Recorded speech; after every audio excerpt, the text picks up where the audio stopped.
¿Me escuchan bien? ¿Sí? ¿Me confirman eso nomás, porfa?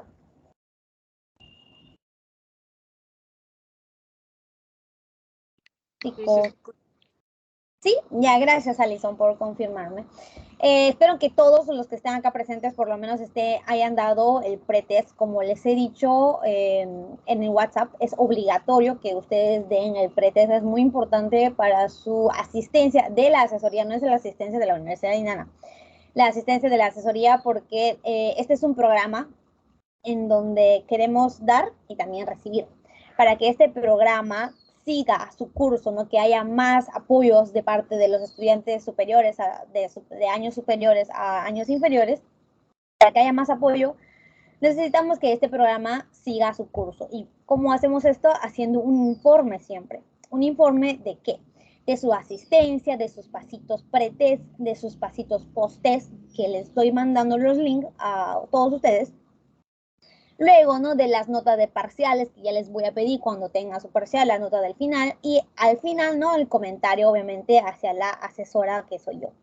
No todo eso es muy necesario porque ese informe le entregamos a la decana actual para que lo evalúe y para que para que este programa siga, ¿no? Porque es un programa oficial de la universidad, que es simplemente dar apoyo a los estudiantes de años inferiores, ¿no?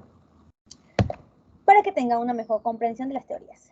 Ya, entonces aclarando eso y que tienen que dar sí o sí el pretest y el posttest, empezamos con la primera clase, no, perdón, la tercera clase de asesoría farmacología, que es sobre el sistema nervioso autónomo. El sistema nervioso, ¿verdad? Es los nervios, el sistema nervioso en sí es todo el órgano que controla nuestro cuerpo, ¿verdad? Y antes de empezar con el sistema autónomo, vamos a hablar una pequeña introducción, que los que ya vieron la introducción general ya lo han repasado y todo, ya lo saben perfectamente, pero los que no vamos a recordar ahorita. El sistema nervioso está dado básicamente por dos grupos: sistema nervioso central y sistema nervioso periférico. El sistema nervioso central está dado por el cerebro, que es el encéfalo, pues, ¿no? Es lo que nosotros usamos para pensar, etcétera, para controlar también otras partes de nuestro cuerpo. Y la médula, ¿no? Todo lo que ocurre en la columna. Por estos dos sitios, digamos, de nuestro cuerpo está dado el sistema nervioso central. Y el sistema nervioso periférico son los nervios que salen de la médula y también controlan nuestro cuerpo. El sistema nervioso autónomo es el que no controlamos, ¿no? Nosotros no le decimos corazón late o corazón para. No decimos estómago muévete para digerir la comida, no. Todos esos órganos están controlados por el sistema nervioso autónomo. Luego otro sistema periférico va a ser el sistema nervioso somático. Ese sí controlamos, no son todos los nervios que irrigan básicamente al músculo esquelético para nosotros caminar, mover, correr, pararnos, etc. El sistema nervioso autónomo se divide en dos: sistema nervioso autónomo simpático y sistema nervioso autónomo parasimpático, ¿ya? Para acortar, ¿no? Vamos a llamarlo desde ahorita sistema simpático y sistema parasimpático, mejor, para no decir todo el nombre. Ya. Y estos dos sistemas son los que nos vamos a enfocar hoy. Acuérdense, ¿no? Estos sistemas son sistemas nerviosos que controlan varios tipos de órganos que están en nuestro cuerpo: corazón, estómago, vejiga, ojo, sudor, etcétera. Todos esos órganos van a ser controlados por estos sistemas autónomos, ¿no? Que nosotros no controlamos por nuestra conciencia, sino automáticamente el cuerpo nos controla. Nosotros no hacemos prácticamente nada. Ya, este sistema, otra vez volvemos, el sistema simpático también le podemos llamar toracolumbar, y el parasimpático también es llamado craneosacral, porque estos nombres según el sitio de la médula en donde salen. El sistema simpático, los nervios que van a la periferia, sale de la región torácica y de la región lumbar. Y el sistema parasimpático, sus nervios, ¿no? Que salen de la médula, salen de la región craneal, ¿no? Los pares craneales, y de la región sacra. ¿Ya? Muy importante en cada sistema es que se acuerde de sus neurotransmisores, ¿verdad? El nervio, entre nervio y nervio siempre hay una sustancia que está conectando a cada nervio. Esos neurotransmisores, en el caso del sistema simpático, van a usar las catecolaminas. En la periferia se usa más la noradrenalina y la adrenalina. más la noradrenalina. El sistema parasimpático también tiene su neurotransmisor, que es la acetilcolina, ¿ok? Neurotransmisores, acuérdense de cada uno de ellos. El simpático se usa la noradrenalina y el parasimpático la acetilcolina. Y eso nos podemos como que intuir, ¿no? A qué va este tema. Estos receptores, chicos. Si hablamos de nervios, si hablamos de neurotransmisores, tienen que acordarse de los receptores que actúan estos neurotransmisores. El sistema simpático, sus catecolaminas, ¿no? Van a actuar sobre estos tipos de receptores. Hablamos la semana pasada, los receptores adrenérgicos, y acuérdense, se acuerdan, ¿no? Que había varios tipos de receptores, adrenérgico, alfa, beta 1, beta 2, alfa 1, alfa 2, ¿verdad? Ya. Todos estos receptores van a estar encima de los nervios del sistema simpático. Y por otro lado, en el sistema parasimpático van a estar estos receptores nicotínicos y receptores muscarínicos. En este caso vamos a hablar de dos tipos de receptores que están en un mismo sistema. El receptor adrenérgico, quiero su participación, y acá el que me levante la mano y me responda se va a ganar la degra de esta clase, a ver si ahí sí participa. El receptor adrenérgico que hemos hablado, no miren otros PPTs, el receptor adrenérgico que hemos hablado en la clase pasada, ¿qué tipo de receptor es? Porque hemos clasificado los tipos de receptores en la clase pasada. Díganme, receptores adrenérgicos, ¿qué tipo de receptores son? Habían varios, habían como 5 tipos de clasificación. Los que estaban acoplados a enzimas, los que eran como enzimas, los que eran canales iónicos. ¿Nadie, chicos? A ver, no sé si me están levantando la mano o no. O prendan su audio, creo. ¿Nadie, chicos? ¿Qué tipo de receptor es el receptor adrenérgico?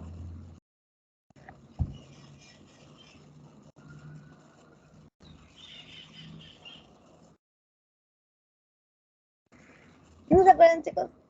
Lo vimos en la clase pasada. El receptor adrenérgico eran tipo de receptores metabotrópicos, los que estaban acoplados a proteína G, ¿se acuerdan? Ya. Los receptores nicotínicos, chicos. Los receptores nicotínicos, ¿qué tipo de receptor eran? ¿Se acuerdan? De la clase pasada, los que se acuerden nomás.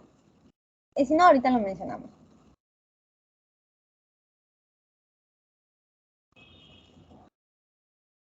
Ya, los receptores nicotínicos que hemos mencionado en la clase pasada era el tipo de receptores que formaban un canal iónico, el canal iónico que dejaba pasar el sodio, ¿verdad? Que es un ión. El receptor nicotínico es un receptor ionotrópico, ¿ok? Acuérdense de los tipos de receptores que existían en donde los fármacos actuaban, ¿no? En el receptor adrenérgico también hay fármacos, ciertos fármacos que actúan. En el receptor nicotínico, el receptor muscarínico, también hay ciertos fármacos que actúan sobre ellos.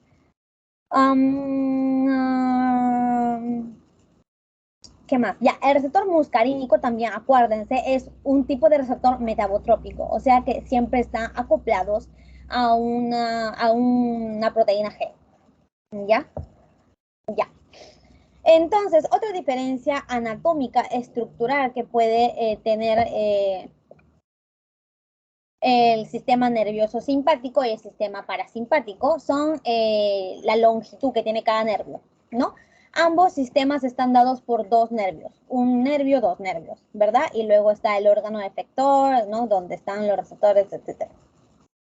El sistema simpático, ¿no? El nervio que está, la neurona que está antes del ganglio, o sea, en la conexión entre nervio y nervio, entre neurona y neurona, la neurona preganglionar, se le dice, es una neurona corta, y la neurona postganglionar va a ser una neurona larga. A diferencia del simpático, ¿no? Como pueden ver en la imagen, el sistema simpático tiene una neurona larga primero y luego viene la neurona corta que está más cerca del órgano donde va a hacer el efecto este nervio, donde está inervando este nervio. Ya. Otra de las diferencias de ambos sistemas es lo que quiero enfatizar ahorita, es lo que quiero que escuchen más y ya luego puedan estar más relajados. Esa es la diferencia fisiológica de ambos. Ya. Sistema nervioso simpático, sistema parasimpático, ¿no? Como ya les dije, el sistema nervioso simpático, o también llamado toracolumbar, son los que salen, sus nervios, ¿no? Salen de la médula en la región torácica, en la región lumbar, ¿no? Como pueden ver, en la región lumbar, y inervan a los órganos. Y también el otro sistema, que era el parasimpático o el cráneo sacral, son los que salen de los pares craneales, ¿no? El par 3, el par 7, el par 9, ¿no? El par 3, que es el oculomotor, el 7, que es el facial, y el 9, que es el glosofaríngeo. Perdón, acá es oculomotor, ya sin la L. No sé por qué puse la L. Y ya. ¿No? Y sacral, porque sale también de la región sacra e inerva otros órganos, ¿verdad? Cráneo sacral y toracolumbar. Eran los otros nombres de estos sistemas. Ya. El sistema simpático, acá lo que tienen que acordarse es la característica de cada sistema y qué tipo de acción hace a cada órgano.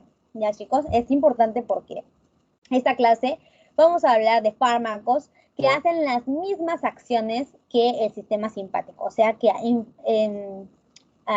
enfuerzan, no, fortalecen, digamos, el sistema parasimpático, y fármacos que fortalecen el sistema parasimpático, ¿no? Dos tipos de fármacos. Luego otro tipo de fármacos en donde hacen totalmente lo contrario que el sistema simpático, y fármacos que hacen lo contrario del sistema parasimpático. O sea, como vamos a hablar de esos fármacos, y nosotros lo que tenemos que aprendernos es el efecto de cada fármaco. Si nos aprendemos la fisiología ya de ambos sistemas, ya estamos ganados, ya sabemos qué hace ese fármaco, y vamos a tener menos cosas que solo memorizar y más cosas que podemos razonar en este curso. ¿Ya? La farmacología no es full memoria, es también razonar. Ya, empezamos. El sistema simpático es un sistema de escape, también llamado un sistema de pelea, un sistema de estrés. Acuérdense, el sistema simpático es donde se genera adrenalina, noradrenalina. ¿Y qué hace la adrenalina? Los excita más, ¿verdad? En una situación de estrés se sale adrenalina. En una situación donde tienen que escaparse, donde están con miedo y tienen que escaparse, también sale la adrenalina. En una situación de estrés sale la adrenalina. Con eso se pueden acordar. Sistema simpático, una situación de estrés, escape o pelea. ¿Ya? Y con eso vamos a ver cada órgano. Por ejemplo, en el ojo nosotros tenemos que dilatar las pupilas, porque en el sistema de escape necesitamos tener la mayor información de lo que ocurre en nuestro alrededor para poder escapar bien, o sea, para saber a dónde ir, etc. Necesitamos la más información posible, por eso dilatamos la pupila para que entre más información, ¿ok?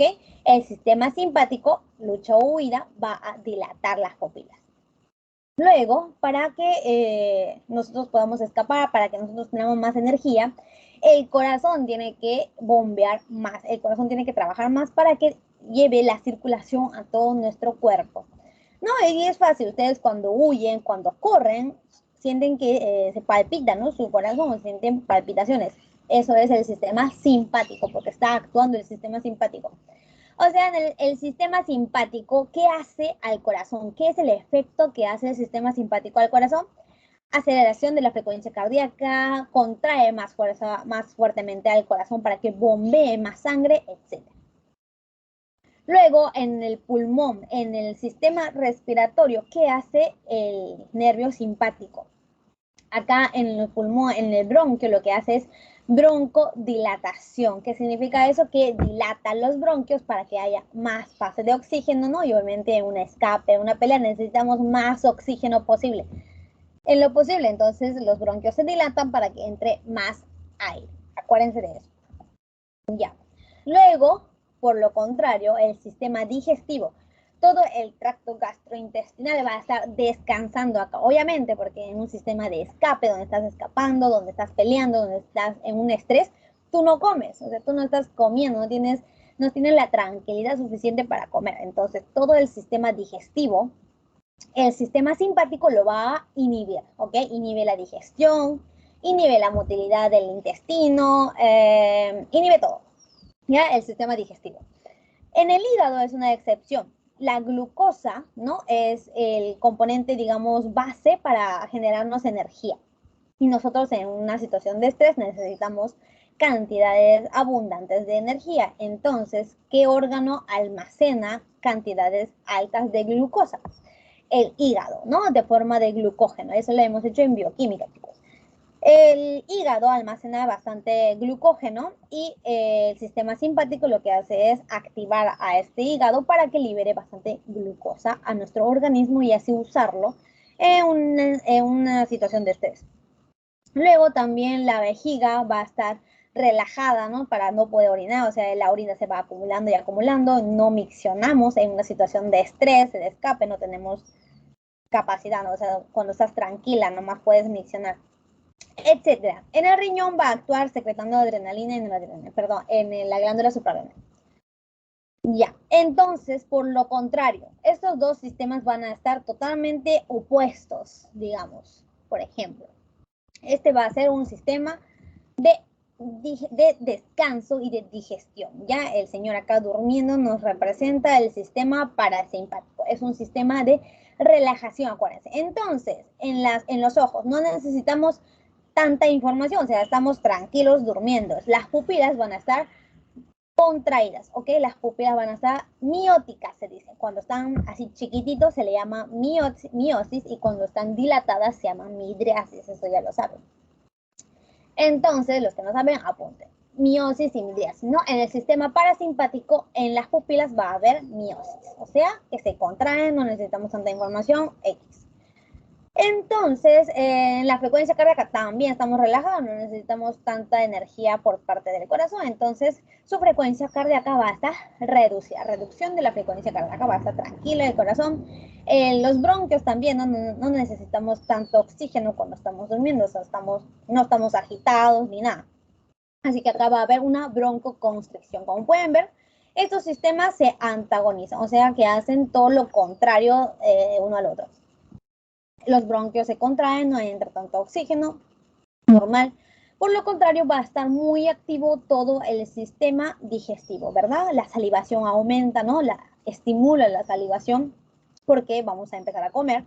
Estimula la contracción del estómago, ¿no? La motilidad del estómago, la motilidad intestinal también está muy inervada por este sistema parasimpático.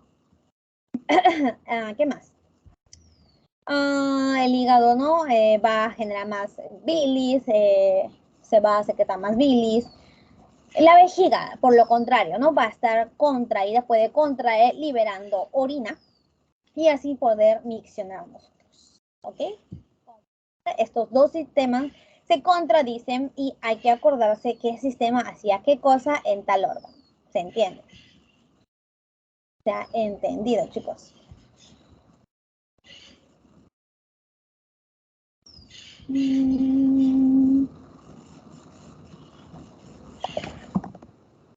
¿Entendido, chicos?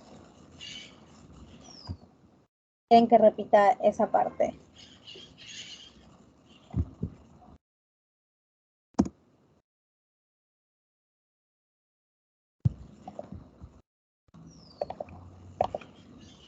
¿Todo bien? Todo claro. Excelente, Mauricio. Gracias por tu respuesta. Entonces, seguimos. Ya, me faltaba esta imagen. Solo eso. Bueno, entonces nosotros lo que vamos a ver es farmacología hoy, no fisiología, pero era muy importante enfatizar esta parte de la fisiología de ambos sistemas. El sistema nervioso simpático, su fisiología es lucha, huida, estrés, ¿no? Y la farmacología la llamamos, ¿no? Los fármacos que activan este sistema, más los fármacos que actúan en los receptores que está en este sistema, los receptores adrenérgicos, le llamamos simpático-miméticos, llamamos fármacos adrenérgicos, llamamos fármacos agonistas adrenérgicos. ¿Ok? Entonces, por lo contrario, el sistema parasimpático, su fisiología va a ser de descanso, de alimentación, de estudio. O sea, cuando tú estás concentrada, estás relajada y puedes concentrarte, estás en un sistema que está activado tu sistema nervioso parasimpático. Los fármacos, por lo contrario, los que actúan en este sistema parasimpático y activa más este sistema de digestión, de motilidad, de secreción de saliva, etcétera, le llamamos no fármacos parasimpático-miméticos, le llamamos fármacos colinérgicos y también le podemos llamar fármacos agonistas colinérgicos, ¿ok? Entonces, Por lo contrario, y vamos a ver fármacos que activan ese sistema y vamos a ver fármacos que inactivan también ese sistema. Cada sistema. El sistema nervioso simpático van a ser inactivados por los fármacos llamados simpaticolíticos, antagonistas adrenérgicos o beta bloqueantes. ¿Ok? Así le llamamos. Por lo contrario, el sistema nervioso parasimpático, sus antagonistas, sus fármacos que inhiben este sistema van a ser parasimpaticolíticos o antagonistas colinérgicos, ¿no? Como les guste llamar, como les guste hablar. Ya, entonces vamos a hablar de los fármacos en el sistema nervioso simpático. Primero que nada, como les dije, era muy importante saber el neurotransmisor que activaba, que estaba activo, ¿no? En este sistema nervioso simpático, que es la noradrenalina. ¿Cómo se genera? Con un estímulo nervioso, ¿verdad? Primero la tirosina entra hacia el nervio, la tirosina por la tirosina hidroxilasa se convierte en dopa, el dopa se convierte en dopamina gracias a la dopa de carboxilasa y la dopamina recién acá con la enzima dopamina beta hidroxilasa se va a convertir en noradrenalina y una vez convirtiéndose en noradrenalina, acá se está almacenando en las vesículas, en estas bolitas de burbujas que están dentro del nervio, ¿no? Dentro del nervio hay miles de burbujas así, acá solo hay uno, pero son miles, donde están almacenadas justamente estos neurotransmisores, noradrenalina. Entonces, ¿cómo se libera? Con un estímulo de aumento de calcio. El calcio es un ion muy usado, bueno, en nuestro organismo para liberar estos neurotransmisores, para liberar vesículas en sí. Y también para controlar el músculo. En este caso, por un estímulo se libera la noradrenalina al espacio presináptico o a donde está el efector, ¿no? El órgano en donde quiere actuar el nervio. Y nos espera acá el receptor adrenérgico, ¿verdad? La noradrenalina tiene que hacer acción, tiene que unirse a este receptor adrenérgico y activarlo. Luego de activarlo, ¿no? Hace la acción según el órgano, en el corazón lo agita, en los bronquios lo dilata, etc. Esta noradrenalina no puede estar para siempre en este espacio. Si está para siempre, todo el tiempo estaría acelerándose el corazón, todo el tiempo estaría dilatándose el bronquio, todo el tiempo estaría inhibiéndose el sistema digestivo. Pero no debe ocurrir eso, tiene que degradarse. Esta noradrenalina que está en este espacio tiene que degradarse. ¿Cómo así? Tenemos varios sistemas que lo pueden degradar. Uno es el COMT, o también llamado catecol o metiltransferasa. La próxima clase les voy a preguntar, así que traten de aprenderse estos nombres.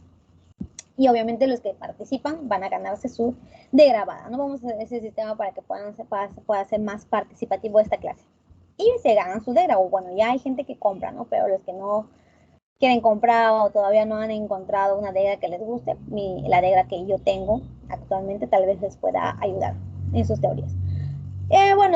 ¿Cómo se llamaba? Ya, catecol o metiltransferasa es una enzima que está acá en el órgano de efector o en el nervio postsináptico que va a degradar a la noradrenalina, simplemente. Ya, otro sistema, el sistema de la MAO. El sistema de la MAO, que es la monoamin oxidasa, es otro enzima que está en el nervio presináptico. O sea, en el nervio que está saliendo la misma noradrenalina, la noradrenalina va a ser reabsorbida y acá dentro de este nervio va a estar la MAO esperándolo para poder degradarlo también. O sea, hay enzimas que degradan a estos neurotransmisores para que no exista en abundantemente, o sea, que se regule, digamos, su cantidad. Después hay otro sistema en donde tenemos los receptores alfa-2 adrenérgicos. También es un receptor de este sistema simpático, ¿verdad? Que se encuentran en los nervios de este sistema. El alfa-2 es un receptor en donde cuando se activa, automáticamente hace toda una cascada dentro de esta célula, dentro de esta neurona, en donde inhibe que se libere más noradrenalina. ¿Ok? Simplemente tenemos que activar a este receptor. Y cuando hay mucha noradrenalina, automáticamente se une, ¿no? A este receptor alfa-2 adrenérgico que está en la neurona presináptica, ¿verdad? Y inhibe que se libere más noradrenalina. Luego, chale, me salí. Un ratito.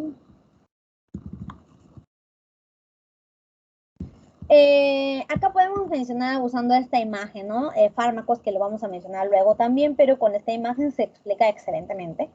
Tenemos algunos liberadores, ¿no? En el sistema nervioso simpático hay fármacos, drogas que liberan más noradrenalina. Un ejemplo es la cocaína o imipramina, ¿no? Estos cocaína o imipramina inhiben a estos transportadores de la noradrenalina, ¿no? Esos transportadores también era un sistema que reabsorbía a la noradrenalina al nervio anterior para así evitar que haya demasiado. Entonces, la cocaína lo que hace, o la imipramina, lo que hace es inhibir el transportador, aumenta la cantidad de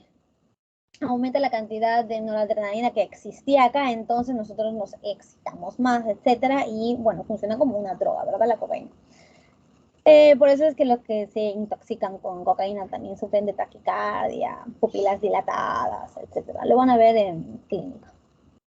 Entonces, ¿qué estamos? Ya, siguiente droga.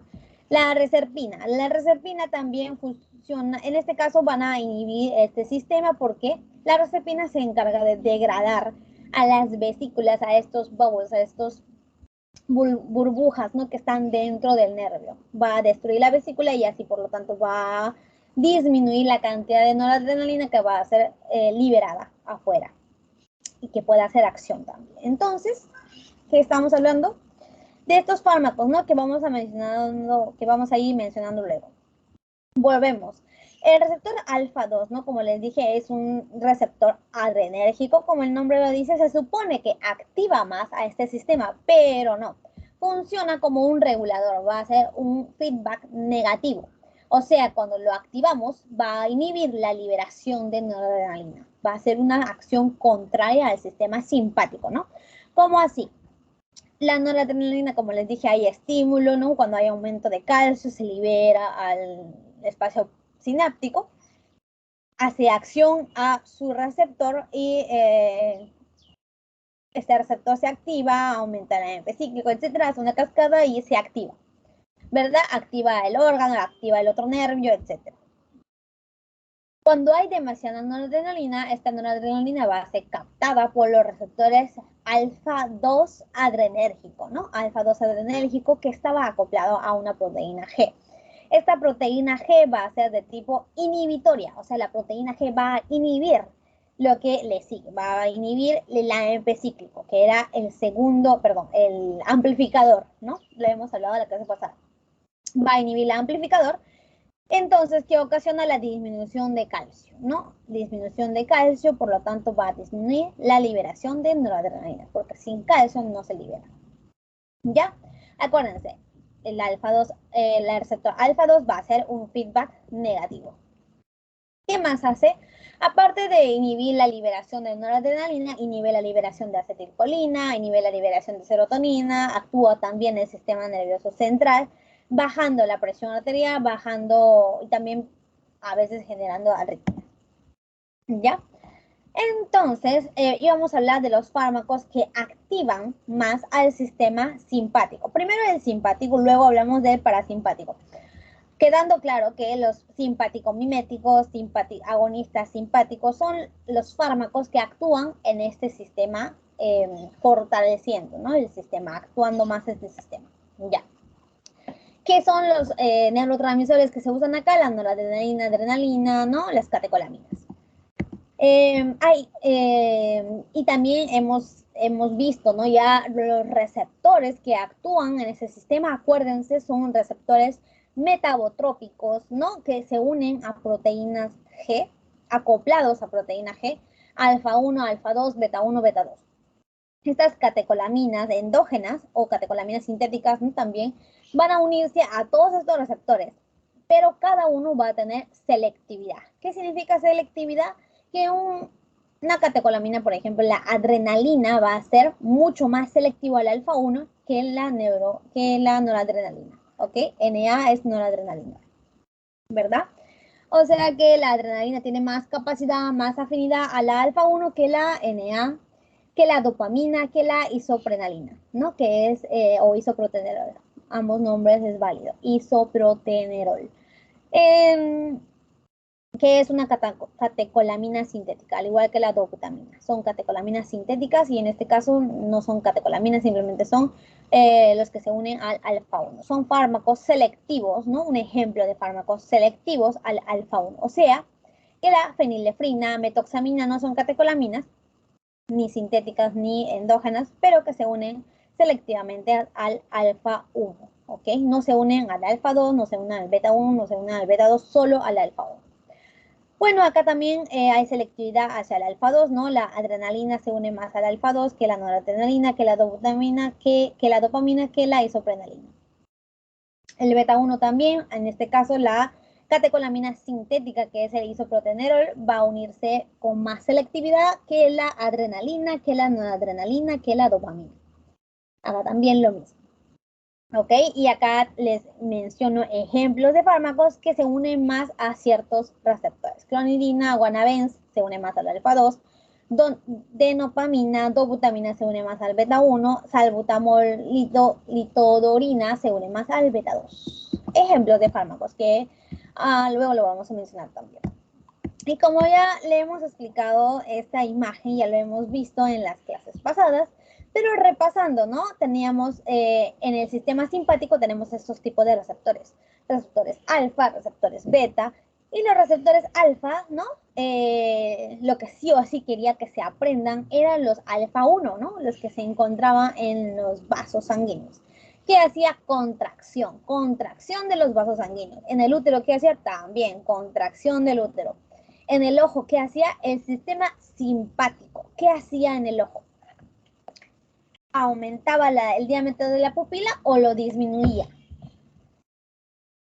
¿Alguien quiere opinar? El sistema simpático, ¿aumentaba el diámetro de la pupila o lo disminuía?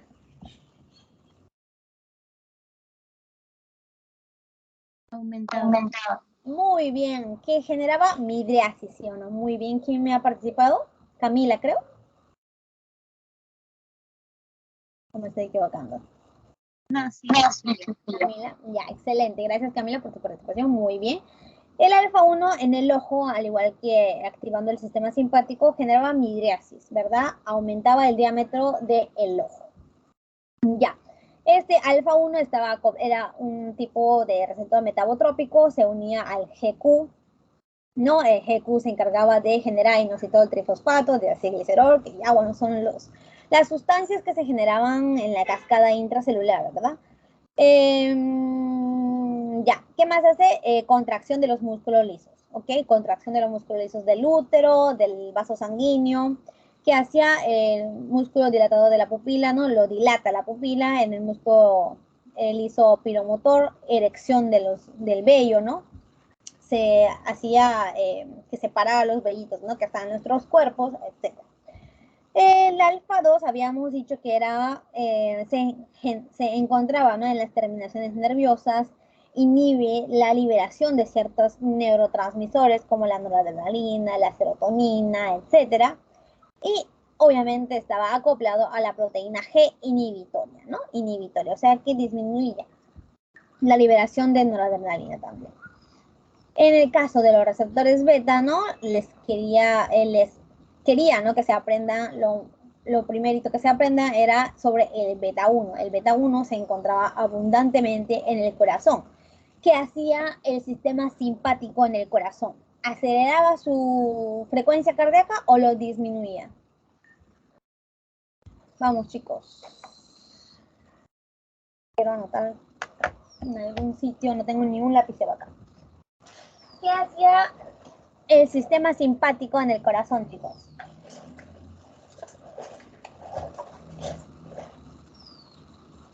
Les juro que no tengo ningún lapicero ya. Anotemos acá. Chicos.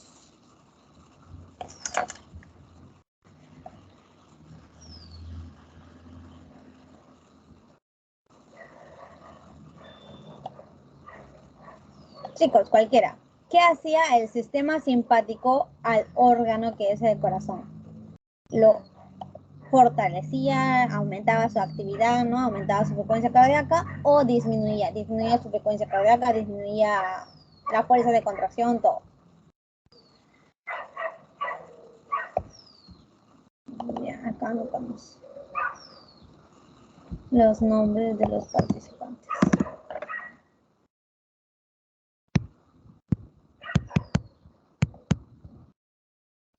A ver, déjame ver tu nombre. Ivonne Luján. Ya. Luján. Nadie, chicos. Ya, bueno. El sistema simpático lo que hacía era aumentar la frecuencia cardíaca, aumentar la fuerza de contracción que tiene el corazón. Contraía más el corazón. ¿Por qué? Porque el sistema simpático lo que quería era que haya más circulación en nuestro cuerpo, ¿verdad? El sistema simpático era el sistema de huida, de escape. Entonces el beta 1 hace cronotropismo positivo e inotropismo positivo. ¿Qué significa esto? Inotropismo positivo es aumento de la fuerza de contracción y cronotropismo positivo es aumento de la frecuencia cardíaca. ¿Ok? Inotropismo positivo y cronotropismo positivo. Les van a preguntar en el examen. Luego el beta 1 también se encuentra en los riñones y acá se generaba una hormona que es la renina. La renina también tiene que ver con la frecuencia cardíaca, con la presión arterial. Y esta renina aumentaba la presión arterial, ¿ok? Entonces, ¿qué más? Ya. Esa beta 1, como es un estimulador, no activa más, se acoplaba a la proteína GS. GS aumenta el AMP cíclico, aumenta la fuerza de contracción y aumenta la frecuencia cardíaca. Luego, en los vasos sanguíneos, ¿qué ocurre? Teníamos acá también los beta 2, ¿no? Los receptores beta 2 adrenérgicos, donde hacía vasodilatación. En el útero lo inhibía, ¿no? Relajaba el útero. En los bronquios, ¿qué hacía? Relajaba los bronquios, o sea, nos generaba dilatación de los bronquios para que entre más oxígeno. En el hígado, ¿qué hacía? Glucogenólisis, que es la lisis, la degradación del glucógeno, que es un químico, ¿no? Que es la forma de almacenamiento de glucosa que hay en el hígado. Entonces, acá también estaba acoplado a la GS, aumenta el AMP cíclico. Esto generaban los músculos lisos que se relajen, que se dilaten en el beta 2. Luego el beta 3, bueno, no es muy mencionado, pero podemos ver que en el tubo digestivo hace la relajación, ¿no? El sistema simpático hacía relajación de todo el sistema gastrointestinal. En los adipocitos va a ocurrir lipólisis y va a estar este receptor acoplado a la proteína GS. Siguiente, entonces acá ya empezamos a mencionar a todos los agonistas adrenérgicos, a los simpático-miméticos, que significa que son fármacos que activan más al sistema simpático. Dentro de esto vamos a clasificarlos según el grupo, ¿no? Los selectivos, los no selectivos, acción mixta, acción directa. Primero en 3 grandes grupos. Los fármacos que hacen acción directa. ¿Qué significa esto? Que hacen acción a los mismos receptores que las catecolaminas, ¿no? A los mismos receptores que actúa la noradrenalina, a estos receptores van a actuar estos fármacos. La fenilefrina actúa en el alfa 1, la clonidina en alfa 2, el isoprotenerol, ¿no? Que era una catecolamina sintética, actuaba en beta 1, beta 2, ¿no? La norepinefrina, que es la noradrenalina, actúa en todas. Entonces son los que hacen acción directa. Los que hacen acción indirecta, acá está mal, pues se le corregí. Los que hacen acción indirecta son los liberadores, los inhibidores de la captación, los inhibidores de la MAO, los inhibidores de la COMT. O sea que hacen una acción directa, pero que aumenta la noradrenalina en ese sitio donde estaba la neurona, ¿ok? Liberadores, o sea, anfetamina, tiramina, liberaban más noradrenalina. La cocaína, que hacía, inhibía, ¿no? El transportador que reabsorbía la noradrenalina. La selegilina, ¿no? Inhibe la MAO, que era un sistema de degradación de la noradrenalina. La COMT lo mismo, inhibimos con el entacapone la degradación de noradrenalina para que haya más en este sistema. El que hace acción mixta, la efedrina, acción mixta, o sea que se une también a estos receptores adrenérgicos y también aumentaban la liberación de estas noradrenalinas, o sea, hace una acción mixta. Dentro de los que hacen acción directos, hay fármacos selectivos y no selectivos. ¿Qué significa esto? Los fármacos selectivos solo se unen a un tipo de receptor. a un tipo de receptor. La dobutamina solo se une al beta 1, la terbutalina solo se une al beta 2. En cambio, los no selectivos tienen a varios receptores que se pueden unir. La oximetazolina se une al alfa 1, alfa 2, isoprotenerol se une al beta 1, beta 2, o sea, no son selectivos, ¿ok? Entonces empezamos a hablar de los fármacos que son adrenérgicos no selectivos, o sea, que aumentan la acción del sistema simpático y que se unen a muchos tipos de receptores adrenérgicos, ¿ok, chicos? Se une a varios tipos. La adrenalina se une a todos, beta 1, beta 2, alfa 1, alfa 2, obviamente. Y es muy activo en el fármaco, ¿no? Que es la adrenalina, que también podemos administrar, ¿no? De forma exógena. Se une a todos, que genera inotropismo positivo, cronotropismo positivo, genera arritmias tristemente, contracción de las arteriolas, dilatación de las arterias de los músculos esqueléticos para irrigarlos más. Uso clínico de la adrenalina, un shock anafiláctico. Ustedes conocen ya el EpiPen, ¿no? Adrenalina o llamado epinefrina también, ¿no? Se les da a los pacientes que están sufriendo un shock anafiláctico, o sea, una alergia excesiva, ¿no? Que ocurre en el cuerpo.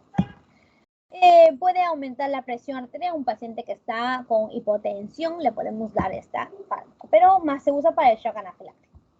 Luego, noradrenalina, lo mismo. Alfa 1, alfa 2 son los donde más actúan, pero también puede actuar sobre el beta 1. No son vasopresores. ¿Qué significa esto? Que aumenta la presión arterial. Vasopresor, o sea que hace presión en los vasos, podemos decir así. Contrae los vasos sanguíneos. ¿Por qué? Porque se une al alfa 1, ¿verdad? El alfa 1 se encontraba en los vasos sanguíneos y hacía contracción de estos músculos. Vamos a hablar más rápido. Ya, inotropismo positivo. Aumenta la fuerza de contracción del corazón, la noradrenalina. Pero esto tristemente nos genera bradicardia refleja. ¿Qué es bradicardia refleja? Quería comentarles también sobre el sistema que tiene nuestro cuerpo para regular la presión arterial. Este sistema lo aprendemos en fisiología, pero lo podemos repasar acá. La presión arterial, ¿no? Ya. Ya. La presión arterial está dada por esta ecuación. La presión arterial es igual al gasto cardíaco. Al gasto cardíaco por la resistencia vascular periférica. ¿Cómo es esto? La presión arterial está dado por el gasto cardíaco. El gasto cardíaco es lo que bombea el corazón, o todo el trabajo que hace el corazón. Si el corazón bombea más, obviamente que la presión arterial también aumenta. Si es que la frecuencia cardíaca aumenta, también aumenta la presión arterial. Por otro lado, la resistencia vascular periférica, que es toda la resistencia que hacen los vasos sanguíneos de nuestra periferia, las arteriolas, los vasos grandes, etc. Si estas arteriolas se contraen y aumenta la resistencia, obviamente que aumenta la presión arterial. Por estos dos factores es lo que se da la presión arterial. Entonces, ¿cómo regula nuestro cuerpo la presión arterial? Siempre hay estos vasoreceptores, o sea, como que sistemas que captan la presión arterial siempre en nuestro cuerpo, ¿no? Está en el seno carotidio, algunos están en el arco aórtico, etc. Estos sistemas dicen, oye, está aumentando demasiado la presión arterial, tranquilo, este estímulo va al cerebro, el cerebro dice, ya, tranquilo corazón, baja tu frecuencia cardíaca, y disminuye la contractibilidad, disminuyendo la frecuencia cardíaca. ¿Y qué ocurre? Disminución de la frecuencia arterial. Perdón, de la frecuencia cardíaca, ¿no? Disminuye su trabajo. ¿Qué más? ¿No? Pueden actuar en los vasos sanguíneos y dilatar los vasos sanguíneos para que disminuya la resistencia vascular periférica, ¿no? O sea, hay un sistema de regulación, de homeostasis en la presión arterial. ¿Qué ocurre cuando hay un inotropismo positivo exagerado por parte de la noradrenalina? Genera una bradicardia refleja. O sea, si aumenta la frecuencia cardíaca demasiado rápido y aumenta la presión arterial, el cerebro dice tranquilo, cálmate, y empieza a haber disminución de la frecuencia cardíaca por parte del sistema vagal, ¿no? Por eso es una bradicardia refleja. Ok, chicos, ya. La noradrenalina puede generar esto. Por eso no se le da mucho como para aumentar su presión arterial del paciente. Ya, la isoprenalina era otro tipo de fármaco que era también una catecolamina sintética. Hace efecto selectivo en beta 1, beta 2, ¿no? Más se une a estos. Obviamente se puede unir al alfa 1, alfa 2, pero con menor selectividad. Inotropismo positivo, cronotropismo positivo, hace vasodilatación y en sí va a disminuir la presión arterial media, ¿ok? Estos van a disminuir la presión arterial. Estos puntos, los fármacos que ven acá van a venirles en su práctica, si no lo han cambiado, ¿no? El cronograma, les van a venir en su práctica y van a hacer que hagan como un simulador, etcétera, y van a ver que la isoprenalina, en conclusión, les va a salir que baja la presión arterial. No, era un dato. El uso clínico, ¿no? Para la bradicardia, para el bloqueo auriculoventricular, la dopamina, ¿no? Se une más al beta 1, también al beta 2, pero más en el beta 1. Hace inotropismo positivo, también se une en los receptores D1, que son receptores dopaminérgicos 1, que se encuentran en los riñones. Aumenta el flujo renal, aumenta la filtración glomerular y por lo tanto secreta más sodio. Hace un efecto diurético, ¿no? En estos pacientes. Ya, eso ya lo hemos visto. Ahora los fármacos que son selectivos selectivos a los receptores adrenérgicos. Fármacos que solo actúan en el alfa 1, fenilefrina, metoxamina, ya lo hemos mencionado, generan vasoconstricción. ¿Por qué? Porque el alfa 1 se encontraba en los vasos sanguíneos y hacía contracción de los vasos sanguíneos. Entonces, ¿qué genera? Si aumentamos la resistencia vascular periférica, en este caso, aumenta la presión arterial, ¿ok? También funciona como un descongestionante y como un diurético, o sea que dilata las pupilas. Descongestionante también, porque contrae los vasos sanguíneos chiquititos que estaban en los bronquios o en las secreciones y disminuye las secreciones nasales que nos puede ocurrir. La fenilefrina también estaba, me parece, en el paracetamol, en un antigripal. Por ahí, la fenilefrina está en todos sus antigripales, el famoso paracetamol, no era, ¿qué hablo? El antigripal que todos toman, bueno, todos los antigripales generalmente tienen esta fenilefrina, con eso se pueden acordar. Alfa 1 adrenérgico. El alfa 2 es la clonidina, guanetidina, ¿no? Estos, por lo contrario, bajan la presión arterial. Acuérdense, ¿no? El alfa 2 era un receptor que hacía todo lo contrario, ¿no? Del sistema nervioso simpático. Tratamiento para la hipertensión arterial, muy bien. Puede generar efectos adversos como la serostomía, que es la sequedad de boca, sueño, hipotensión ortostática, etcétera, ¿no? Puede generar sueño también. Los selectivos del beta 1, la denopamina, la dobutamina, son inotrópicos positivos sin aumentar la frecuencia cardíaca, muy bueno. Entonces se puede usar para tratamiento para las insuficiencias cardíacas, ¿no? Insuficiencias cardíacas congestivas, crónicas, descompensaciones cardíacas después de una cirugía, ¿no? El beta 1 estaba exclusivamente en el corazón. Y si es un inotropismo positivo, aumenta, ¿no? La acción del corazón en los pacientes que tienen insuficiencia cardíaca, o sea que no funcionan bien su corazón. El beta 2, ¿no? Tenemos alterbutamol, salbutamol, procaterol, ritodrina, ¿no? Que por ahí les pueden venir en un pasito, en los que le he preguntado, etcétera. Ya. Estos fármacos, acuérdense que se usan bastante en los pacientes asmáticos. ¿Cómo así? El beta 2, ¿se acuerdan que estaba en los bronquios, ¿no? Y su acción era dilatar los bronquios. Entonces, estos fármacos que hacen acción en el beta 2 dilatan a los bronquios, ¿no? Hace broncodilatación. También en el útero hace relajación uterina y se puede usar para evitar parto prematuro.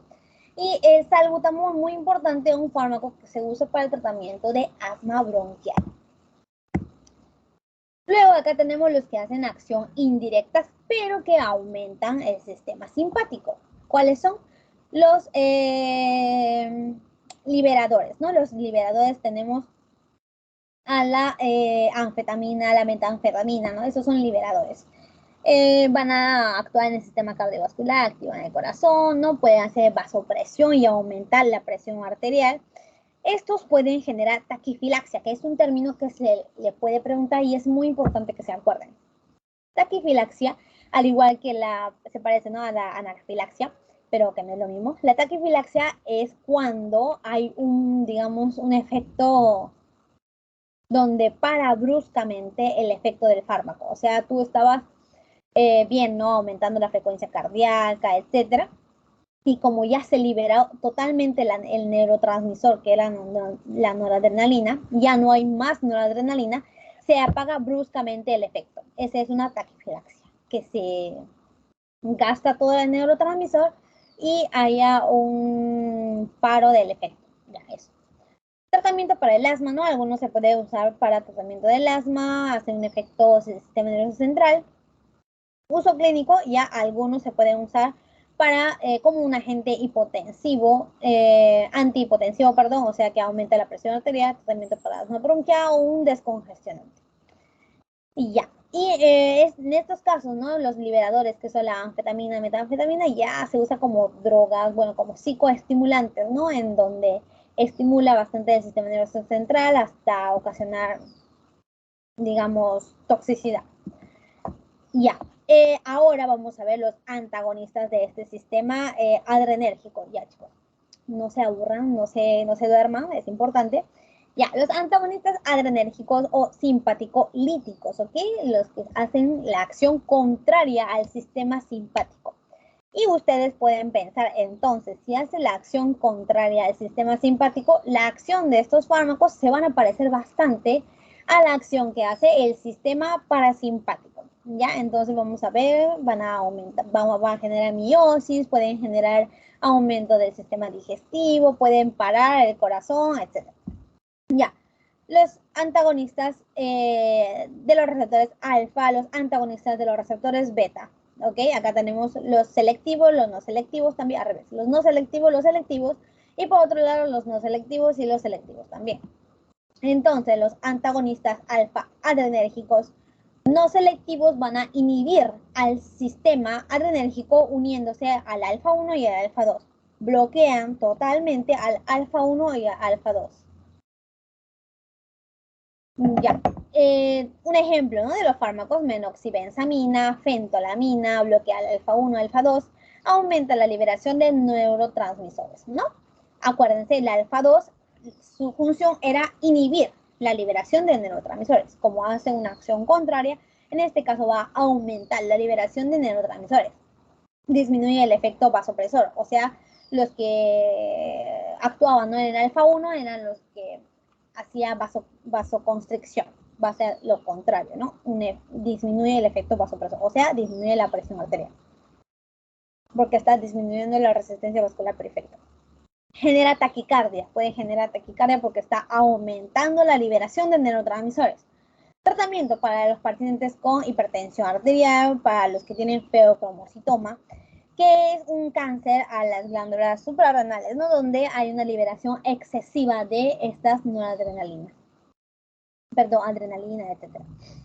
Ya. Entonces, ¿qué más? Ay, perdón. Ya, antagonistas alfa 1 selectivos, los que son selectivos ahora.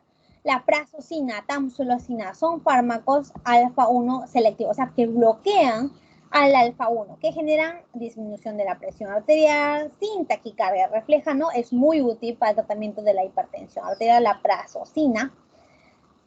Dilatación del músculo liso de las vías urinarias, ¿no? Muy usado la tamsulosina en tratamiento para los pacientes que tienen hiperplasia benigna de próstata y no pueden miccionar bien, ¿no? A estos les dilatan, ¿no?, los músculos lisos de las vías urinarias para que miccionen con más facilidad. ¿Ok?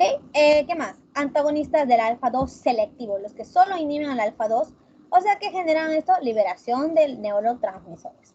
Yoivina, no son antagonistas directos de la clonidina, que era selectivos del alfa 2 también. Efectos, hipotensión postural. Efectos adversos. Ya. Antagonistas beta-adrenérgicos, por lo contrario, los no selectivos. Propanolol, pindolol, ¿no? Tenemos los no selectivos, o sea que hace lo contrario del beta 1, ¿no? Disminuye la frecuencia cardíaca, hace broncoconstricción, etc. ¿Y qué nos dice esto? Es muy peligroso, ¿no?, usar estos propanolol, pindolol, ¿no?, en los pacientes con asma o con enfermedad pulmonar obstructiva crónica. ¿Por qué? Bueno, fuera, ¿no? El propanolol también se usa para el tratamiento de hipertensión arterial, etc. Pero lo malo es que también actúa en el beta 2. ¿Qué es esto? Que actúa en el receptores beta 2 que estaban en los bronquios. Si tú inhibes a estos receptores, va a hacer contracción del músculo liso de los bronquios. ¿Qué genera eso? Broncoconstricción. Y en los pacientes asmáticos es peor esto. Y por lo tanto va a generar, ¿no?, asfixia, disnea, etc. Es peligroso, acuérdense de eso. Propanolol, pindolol son beta bloqueantes no selectivos, por lo tanto es peligroso dar en los pacientes asmáticos. Eso pueden apuntarlo, háganle, resáltanle, etc. Importantísimo. Ya, ahora los beta 1 selectivos.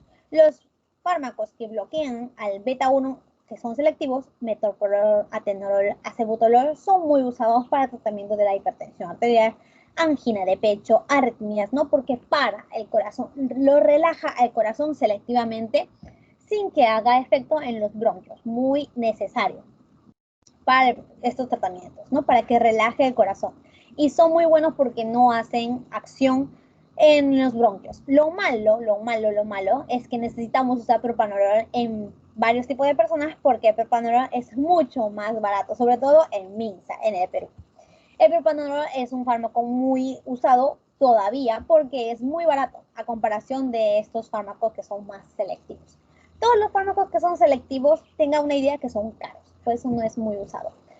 Pero ya, ¿no? O sea, no se le va a dar a un paciente asmático propanolol, ¿no? Ahí sí ya se le tiene que hacer un esfuerzo y darle beta 1 selectivo, ¿no? Acuérdense, chicos, que puede haber casos en donde podamos matar al paciente por darle estos fármacos no selectivos, así que cuidado. Y bueno, chicos, ese era todo sobre el sistema nervioso autónomo parasimpático. Vamos a descansar 2 minutitos para que se relajen, para que tomen agua, para que se traigan su cafecito, porque todavía queda la otra parte de la teoría. Así que les espera unos 40 minutos más. 2 minutos de descanso y ya volvemos, chicos. Voy a traerme yo también agüita y los veo en 2 minutos. 6 y 10 empezamos el segundo punto, que es el sistema nervioso parasimpático. ¿Ya, chicos? Cualquier pregunta me lo pueden hacer llegar ahorita a mi celular.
Empezamos, chicos, con la segunda parte de la clase del sistema nervioso autónomo, ahora del otro sistema que es el sistema nervioso parasimpático, ¿ya?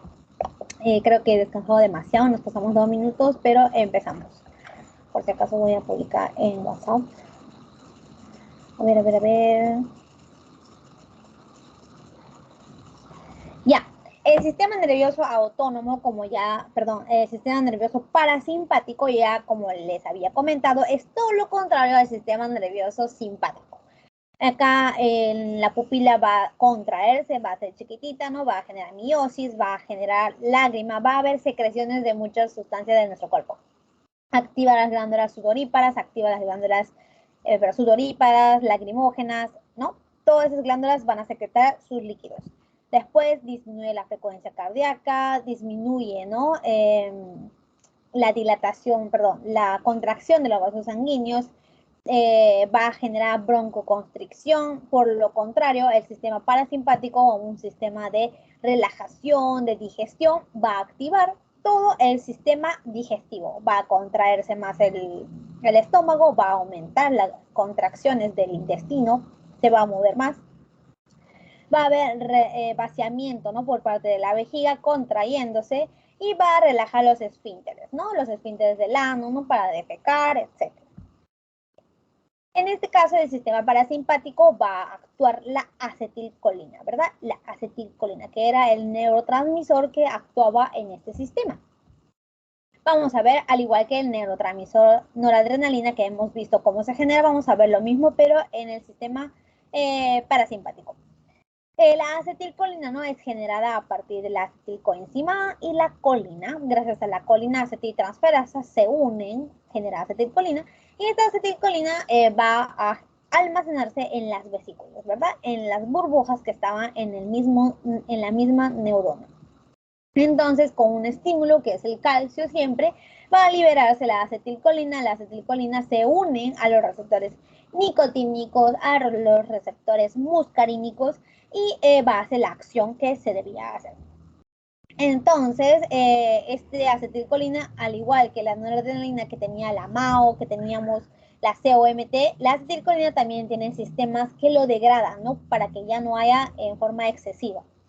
Entonces, acá tenemos la enzima acetilcolinesterasa, una enzima muy importante porque también vamos a ver fármacos que actúan sobre esta enzima. Acuérdense, acetilcolinesterasa. Estos van a degradar la acetilcolina convirtiéndolo en colina y acetato.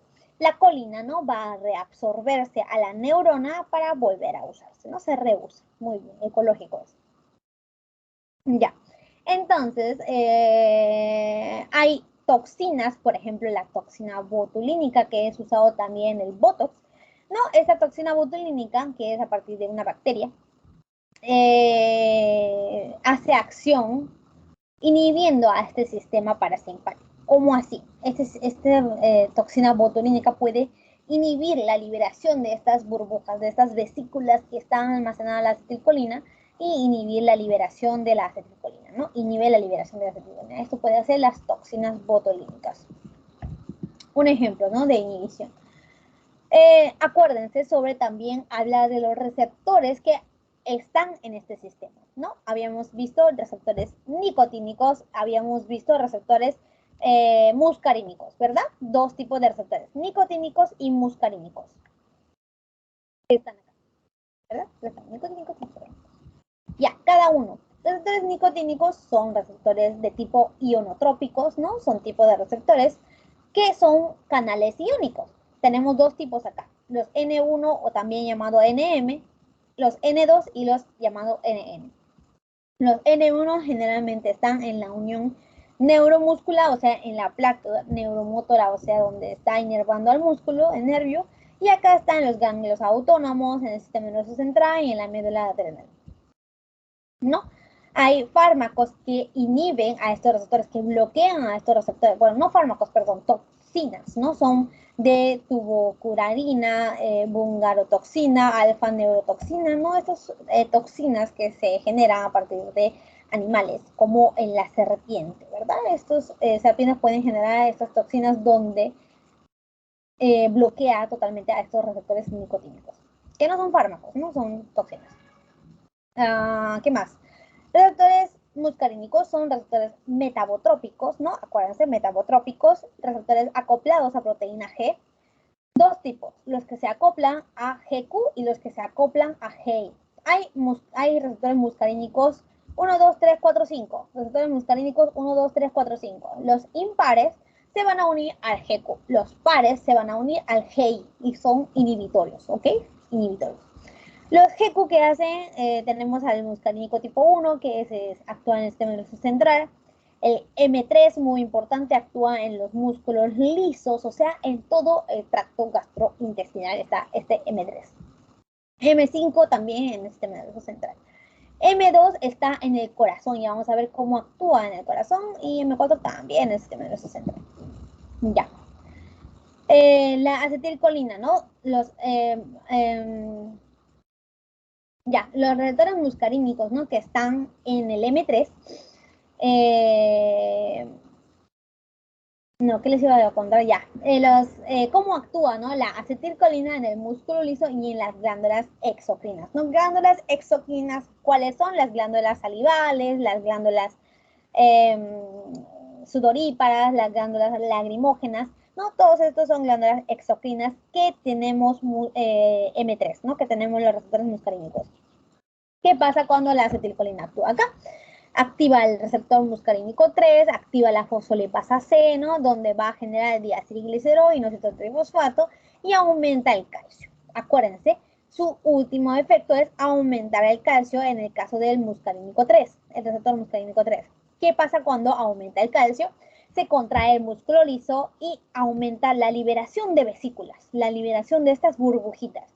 En las glándulas exocrinas también hay vesículas que están almacenados, el sudor que está almacenado, la lágrima que está almacenado, la saliva, ¿no? La liberación de esto es gracias al aumento del calcio. ¿Sí? Sí. Cuando la acetilcolina hace efecto en el músculo cardíaco, o sea, el sistema parasimpático, ¿qué hacía al corazón? En pocas palabras, la acetilcolina hace disminución de la frecuencia cardíaca, disminución de la fuerza de contracción. ¿Cómo así? La acetilcolina actúa sobre el M2, M4, ¿no? Activando la fosfolipasa C, disminuyendo la adenina ciclasa, aumentando los canales de potasio y disminuyendo la actividad del canal de calcio. Todo en conjunto termina en la disminución del calcio, disminución de este ion. Entonces, ¿qué ocurre? Va a disminuir la contracción del músculo, ¿no? Si calcio no se contrae el músculo cardíaco, que genera cronotropismo negativo, dromotropismo negativo y inotropismo negativo. O sea, todo negativo del corazón. Disminuye la frecuencia cardíaca, disminuye la fuerza de contracción, disminuye la excitación del corazón. Ya. Entonces, vamos a hablar primero los fármacos que actúan, o los fármacos, las drogas o las sustancias que actúan en este sistema, ¿no? Que aumentan el sistema parasimpático, llamados parasimpático-miméticos, ¿verdad? Parasimpático-miméticos. Hay dos tipos, los que hacen acción directa y los que hacen acción indirecta. Los que hacen acción directa son los que van a actuar directamente en los receptores nicotínicos y en los receptores muscarínicos. Los que hacen acción indirecta son los que actúan indirectamente, ¿verdad? Van a inhibir la acción de la acetilcolinesterasa. Y acuérdense, la enzima acetilcolinesterasa, ¿qué hacía? Su función era degradar a la acetilcolina. O sea, si inhibimos esta enzima, va a aumentar la cantidad de acetilcolina, va a tener una acción indirecta. Ya, hablamos primero de las que hacen acción directa. Dividimos, ¿no? Los que son ésteres de colina y los que son alcaloides. Primero los de ésteres de colina. Tenemos a la acetilcolina, metacolina, betaneco, carbaco. Hace lo mismo que la acetilcolina, con selectividad de los receptores diferentes, ¿no? La acetilcolina se une al muscarínico, al nicotínico. La metacolina se une es más selectivo al receptor muscarínico que el nicotínico. El betanecol no se une al receptor nicotínico, solo al muscarínico, y el carbacol se une también 50-50. También acá vamos a ver la selectividad hacia la colinesterasa, ¿no? Que es la enzima que degradaba a la acetilcolina. En este caso, la acetilcolina obviamente va a ser degradada por la colinesterasa, la metacolina regularmente, y el betanecol y el carbacol no va a ser degradado por la colinesterasa. O sea, por este medio no vamos a poder degradarlo y su función va a seguir. Todos estos van a actuar como el sistema nervioso parasimpático en nuestros órganos. ¿Qué hace? En el corazón va a disminuir la frecuencia cardíaca, en los bronquios va a hacer broncoconstricción, en el sistema digestivo va a aumentar su sistema digestivo, en el riñón, ¿qué hace? Va a aumentar la micción, en la defecación también va a aumentar la defecación, etc. En general es eso. Vamos a ver uno por uno que nos menciona la teoría. Metacolina, por ejemplo, genera hipotensión, genera bradicardia. El betanecol se usa para el tratamiento de hilio digestivo o retención urinaria en los pacientes diabéticos, ¿verdad? Betanecol es usado para el hilio digestivo, o sea que hilio, que significa el parálisis o bueno, la disminución, ¿no?, de la contracción de los intestinos, o sea, se puede usar para aumentar la motilidad intestinal. La retención urinaria, ¿no? En los pacientes diabéticos, muchos órganos es dañado. Una de esas es el sistema nervioso autónomo, ¿no? En estos pacientes diabéticos podemos activar el sistema nervioso autónomo con esteres de colina como el betanecol. El carbacol se encuentra en los ganglios autónomos, lo mismo, ¿no? Activa el sistema urinario, activa el sistema digestivo. Los alcaloides colinamiméticos, tenemos a la pilocarpina, arecolina y muscarina. Son estos alcaloides naturales que se encuentran en el medio ambiente, que genera todo lo que hace el sistema parasimpático. Miosis, ¿no? Disminuye la pupila, disminuye la presión intraocular, aumenta el tono y motilidad gastrointestinal y urinaria, genera broncoconstricción, genera diaforesis. ¿Qué es esto? La secreción excesiva del sudor, ¿verdad? Diaforesis, o sea que estás diaforética, o sea que estás sudando mucho. Ya, puede generar hipotensión también, o sea, si el sistema simpático ha aumentado la presión arterial, obviamente que el sistema parasimpático disminuye. Entonces acá tenemos también la selectividad hacia los receptores. La pirocarpina solo se une al receptor muscarínico, la arecolina se une más al receptor nicotínico que al muscarínico, y la muscarina se une, como su nombre lo dice, al receptor muscarínico. Terciaria o cuaternaria. ¿Qué significa esto? Que son aminas, o sea, su estructura es más chiquita que la otra. ¿Qué nos hace esto? Más hidrosolubles o liposolubles. En el caso de las aminas terciarias, que es la pilocarpina y la arecolina, pasan la barrera hematoencefálica porque son liposolubles, ¿no? Habíamos dicho que la barrera hematoencefálica era una barrera importante, ¿no?, para el sistema nervioso central, para que no entren sustancias tóxicas, bacterias, etc. Estas aminas terciarias pueden ir al sistema nervioso central. La muscarina no, porque la cuaternaria, las aminas cuaternarias son más hidrosolubles. ¿Ok? Tratamiento. ¿Para qué se usan estas sustancias? Para serostomía, o sea, la sequedad de boca, ¿no? En la serostomía en los pacientes adultos mayores se les seca bastante la boca. Se le puede dar estos alcaloides naturales para aumentar la secreción de saliva, ¿no? A aumentar la secreción de las glándulas salivales. Glaucoma, hay pacientes también de todo tipo, ¿no?, que tiene glaucoma, que es una patología del ojo, y también puede generar reversión del efecto midriático, generando miosis. La glaucoma, ¿qué es esto, chicos? Es una patología del ojo, ¿no?, donde aumenta la presión intraocular. Su mecanismo fisiológico es el aumento, o bueno, la inhibición de la reabsorción del líquido acuoso, que está acá, ¿ok? Del líquido acuoso. Este líquido acuoso, su función era mantenernos la estructura en sí del ojo, pero cuando aumenta demasiado, cuando no se le puede drenar, aumenta la presión intraocular, generando glaucoma. ¿No? Y estos pacientes con glaucoma generalmente tienen así su pupila, y tienen bien dilatadas. Y hay dos tipos, ¿no? Los glaucomas con ángulos abiertos y con ángulos cerrados. Los simpático-miméticos, perdón, los parasimpático-miméticos, ¿no? Los fármacos que actúan en el sistema parasimpático generaban miosis. Por lo tanto, va a generar ya espacio para que pueda drenarse el líquido acuoso y disminuir la presión arterial. Por eso es que uno de los tratamientos en donde se usan, ¿no?, las gotitas con estos parasimpático-miméticos va a ser la glaucoma. Genera miosis, ¿no?, disminuyendo la presión intraocular. Contraindicaciones para el uso de estas gotitas va a ser pacientes asmáticos, ¿no?, porque genera broncoconstricción, pacientes con EPOC, ¿no?, enfermedad pulmonar obstructiva crónica, bradicardia y uropatía obstructiva. O sea, no se le da a estos pacientes. Puede generar reacciones adversas, muy pocas, pero pueden generar diaforesis, diarrea, cólicos y emesis, ¿no? Emesis, o sea, vómitos. Ya. Ahora, por el otro grupo, ¿no? Los parasimpático-miméticos con acción indirecta. ¿Qué hacían estos? Inhibían la acetilcolinesterasa, que era una enzima que degradaba a las acetilcolinas, ¿verdad? Tenemos dos tipos, los derivados carbámicos o carbamatos o los alcoholes simples. Acá tienen acción reversible, tenemos a la fisostigmina, neostigmina, perostigmina, muy usados, muy preguntados también, ¿no? Se diferencian porque unas son aminas terciarias, otras aminas cuaternarias, y tienen una acción intermedia, o sea que dura más o menos. Tratamiento para la glaucoma de ángulo cerrado agudo, se usa como antídoto en la sobredosis de atropina, que es otro fármaco. Tratamiento para el ilio, miastenia, retención urinaria, etc., ¿no? Se entiende, habíamos dicho que el ilio era la parálisis del sistema digestivo y el sistema parasimpático aumentaba la acción del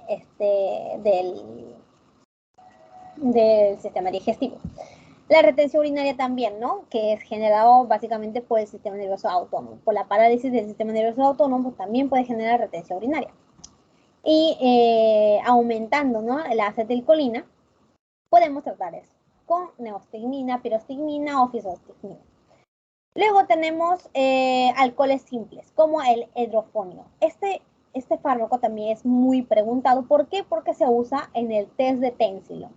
Ok, chicos, alcohol simple, hidrofonio, no se olviden.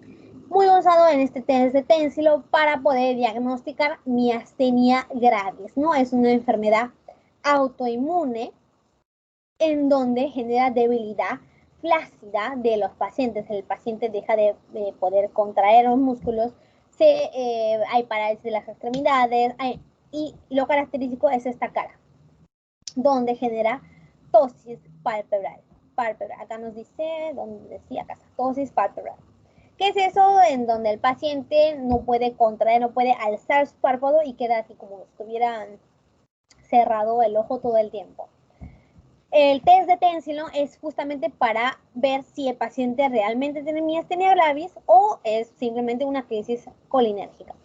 En la miastenia gravis, ¿no?, es una enfermedad autoinmune, como ya les dije, en donde disminuye los receptores nicotínicos.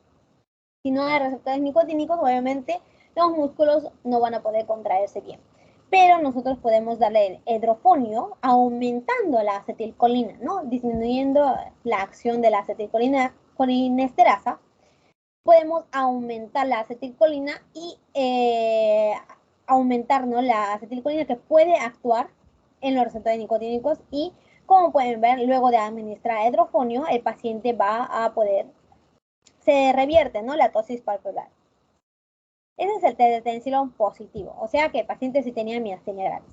Por lo contrario, ¿no?, si es una crisis colinérgica, ya existe suficientemente acetilcolina y el paciente igual está con una parálisis. En este caso, el hidrofonio no va a hacer nada. Ya. Órganos fosforados son sustancias tóxicas, ¿no?, que son liposolubles, inhiben irreversiblemente y tienen una acción larga. Órganos fosforados, sustancias tóxicas. Donepezilo, tacrina, ribastigmina, son liposolubles. Se puede usar como tratamiento para la glaucoma, en el caso del ecotiopato, se usa como insecticida, el malation, el paration, Y hay también gases nerviosos que se han usado en la guerra, ¿no?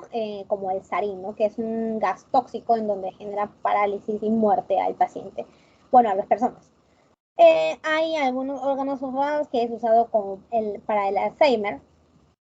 ¿Qué es esto? El Alzheimer, ¿no? Hay una teoría en donde se dice que el Alzheimer es generado por la disminución de la acetilcolina. Entonces nosotros podemos dar estos órganos fosforados que tienen una acción enorme, inhibiendo la acetilcolinesterasa y aumentando la acetilcolina. Ya. Síndrome colinérgico, chicos, ya estamos en la última parte de la teoría. Acuérdense, síndrome colinérgico es una intoxicación con órganos fosforados o carbamatos o neostigmina, o sea, fármacos que aumentan demasiado la acetilcolina, o sea, hay demasiada acetilcolina. Puede generar, ¿no? Cuando hay demasiada acetilcolina, activan demasiado a sus receptores, ¿no? Puede generar miosis, visión borrosa, aumento de secreciones, sudor, lágrimas, saliva. Cuando activan los nicotínicos, ¿no? En los receptores nicotínicos puede generar fasciculaciones, parálisis flácidas, ¿no? El paciente no puede moverse. El antídoto, lo importante es que se acuerden el antídoto de estos, que es la atropina. Atropina. ¿Ya? O también tenemos a la pralidoxina, que es un activador de la acetilcolinesterasa, ¿no? Para que degrade a la acetilcolina abundante que se generó. Y ya. Ahora sí, hablamos de los antimuscarínicos. En este caso vamos a hablar de los antagonistas competitivos, o sea, los que hacen acción directa, ¿verdad? Los que hacen acción en el receptor nicotínico o muscarínico. No impiden los efectos de la acetilcolina en el músculo liso, músculo cardíaco, en las glándulas exocrinas. O sea, hace la acción totalmente contraria al sistema parasimpático. En el corazón, ¿qué hace? Taquicardia. En las glándulas exocrinas, ¿qué hacen? Disminución, ¿no? De las secreciones de las glándulas. En los músculos lisos, ¿qué hacen? Parálisis del sistema digestivo, parálisis de la orina, broncodilatación, ¿no? Hace todo lo contrario del sistema parasimpático. Las uniones neuroefectoras parasimpáticas de los diferentes órganos no son sensibles por igual a los antimuscarínicos. O sea que depende del receptor, ¿no? Si es más selectivo o no el fármaco antimuscarínico. Un ejemplo de los antimuscarínicos muy importante que es la atropina. Ya habíamos dicho acá, ¿no? El antídoto para el síndrome colinérgico es la atropina porque hace una acción totalmente contraria a la acetilcolina. Tenemos a la tropicamida, hipertropio, escopolamina, hay muchos tipos. Que vamos a mencionarlo uno por uno. Pero el más importante que quiero que se acuerden es la atropina. Acuérdense, todos estos fármacos que les estoy mencionando les va a venir primero en la práctica y luego en el parcial. Entonces, ¿qué hace la atropina? Hace todo lo contrario al sistema parasimpático. Genera bradicardia, taquicardia, genera taquicardia, no la bradicardia. Tromboplasma positivo, tromboplasma positivo, ¿no? Hace lo mismo que el efecto simpático, ¿no? Que puede generar el sistema nervioso simpático. Inhibe la secreción de la nariz, ¿no? Como un descongestionante, también funciona. Inhibe las secreciones de la faringe, de los bronquios, antagoniza el broncoespasmo, previene el laringoespasmo. En el sistema digestivo disminuye la secreción salival, la secreción gástrica, disminuye el tono muscular, ¿no? De todo este sistema, no hay motilidad intestinal. En el útero atraviesa la barrera placentaria y puede disminuir los latidos del bebé, ¿no? Cuidado con eso. En las vías biliares también funciona como un antiespasmódico, ¿no? La atropina. En el sistema urinario también dilata la pelvis renal, hay retención urinaria. ¿Qué más? Inhibe la actividad de las glándulas sudoríparas. O sea que no generamos sudor. Con la atropina no se genera sudor y que nos genera una fiebre atropínica. ¿Por qué? Porque el sudor era un sistema del órgano, perdón, de nuestro cuerpo de controlar nuestra fiebre. Una homeostasis de la fiebre. Si no hay sudor, si no hay secreción de sudor, si estamos secos, aumentamos nuestra temperatura corporal. Y acá hay como que la atropina, según la dosis, ¿no? Hace más y más acción. Por ejemplo, cuando es una dosis mínima, ¿no? La dosis más mínima posible, inhibe la secreción salivar, secreción bronquial, secreción sudorípara, ¿no? Empieza de poco a poco. Cuando ya aumenta más su dosis, genera midriasis, inhibe la acomodación, ¿no? De la visión, puede generar visión borrosa. Cuando aumenta más la dosis, puede generar taquicardia, broncodilatación. Cuando aumenta más, inhibe el tono y motilidad gastrointestinal. Cuando aumenta más, inhibe el tono genitourinario. Cuando aumenta más, inhibe las secreciones gástricas y así. La atropina puede actuar, ¿no? En diferentes órganos según la dosis que le estamos dando.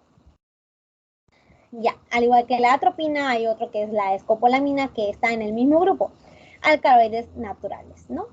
Al igual que había alcaloides naturales parasimpático-miméticos, también hay alcaloides naturales antagonistas, atropina y escopolamina. Luego tenemos a los derivados semisintéticos, a los sintéticos, ¿no? Que vamos a mencionarlo poco a poco. Ya. Escopolamina, ¿no? Es una amina terciaria, es liposoluble, en un estado normal, ¿no? Desde la pupila, ¿no? Con el iris, va a estar contraído, pero cuando le damos escopolamina, que es un antagonista parasimpático, genera midriasis, ¿no? En el sistema nervioso central también tiene su efecto la escopolamina porque puede pasar la barrera hematoencefálica, puede generar somnolencia, puede generar, ¿no? Acuérdense, somnolencia,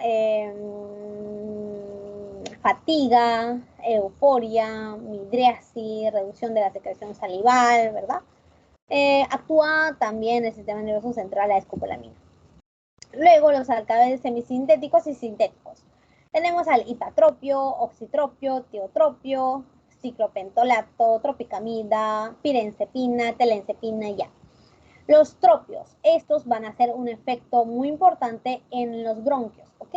Van a generar broncodilatación. Sobre todo lo que quiero que se aprenda es el hiperatropio, muy usado para tratamiento de pacientes con enfermedad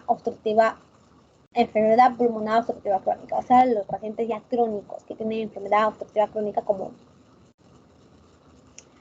No se me viene ahorita de la mente, pero bueno, esos pacientes se le da esos fármacos, ¿no? Acuérdense, hiperatropio.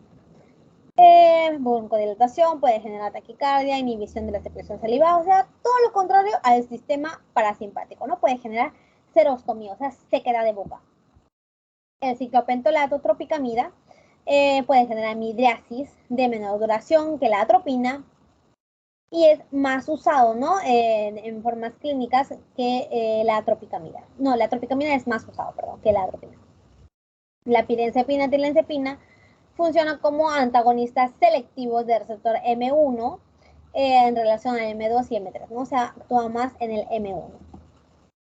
Ya algunos datos extras sobre la atropina, sobre el ciclopentolato y tropicamida que puede ser preguntada, ¿no? Que pueden ir leyendo esto. Ya, última diapositiva, chicos. El síndrome anticolinérgico, ¿ok? Síndrome anticolinérgico. ¿Cuándo ocurre esto? Cuando el paciente se ha intoxicado con fármacos que antagonizan el sistema parasimpático. O sea, la atropina, tropicamida, cicopolamina, hipatropio, ya. La intoxicación con estos fármacos. ¿Qué ocurre? Sequedad de boca, visión borrosa, midriasis, fotofobia, intolerancia al calor, retención urinaria, o sea, se activan, ¿no? Todos los sistemas del sistema simpático, pero demasiado. Taquicardia, por ejemplo, ¿no? Era del sistema simpático. Constipación, ¿qué es? O sea, que se le acumula heces, ¿no? O sea, que no puede defecar el paciente. Retención urinaria, ¿no? Porque la acción para poder orinar lo hacía el sistema parasimpático. No suda, el paciente no suda. Disminuye todas las secreciones exocrinas que puede haber. Ya. Y la característica, ¿no? De estos pacientes que están sufriendo síndrome anticolinérgico, hay un, ¿cómo se llamaba? Un dicho, digamos, ya. Le dicen, ¿no? Ciego como un murciélago, seco como tronco y ardiente como brasa y roja como remolacha. O sea, las características de un paciente con síndrome anticolinérgico. Ya, el antídoto, muy importante que se acuerden de los antídotos. Pirostigmina, fisostigmina, o sea, todos los que inhiben, los que hacen acción indirecta, ¿no? Los que inhiben la acetilcolinesterasa van a funcionar como un antídoto para este síndrome anticolinérgico. Eso sería todo, chicos. Muchas gracias por su atención. Espero que se haya entendido la clase. Los que tengan preguntas, espero que hayan anotado bastante para que les sirva, ¿no? En su teoría, para que puedan entender mejor su teoría. Sí, chicos, ¿se entendió o no se entendió? ¿Quieren que repita algo? ¿Preguntas? Si no hay preguntas, paso a mandarles el post-test por el mismo Teams para que vayan resolviendo. Y acuérdense, chicos, necesito que den los 2 exámenes, ¿no? Pretest y post-test, para contarles como asistencia. Ya hoy es la tercera clase, o sea, si hay chicos, ¿no? Sus compañeros, etcétera, que no han asistido en las 3 clases, avísenles que van a ser retirados del programa, tristemente. Tal vez no necesitan, pues no, pero hay chicos que sí quieren estar y están en espera, así que hay que darle prioridad a esos chicos. Ya, chicos, si no hay ninguna pregunta, los veo la próxima semana. Ya les dije, vamos a dar las clases los domingos a las 5 de la tarde, sí o sí, todas las semanas. La próxima clase va a ser sobre el sistema nervioso central. A ver, espérenme. Vamos a terminar la grabación. Ya.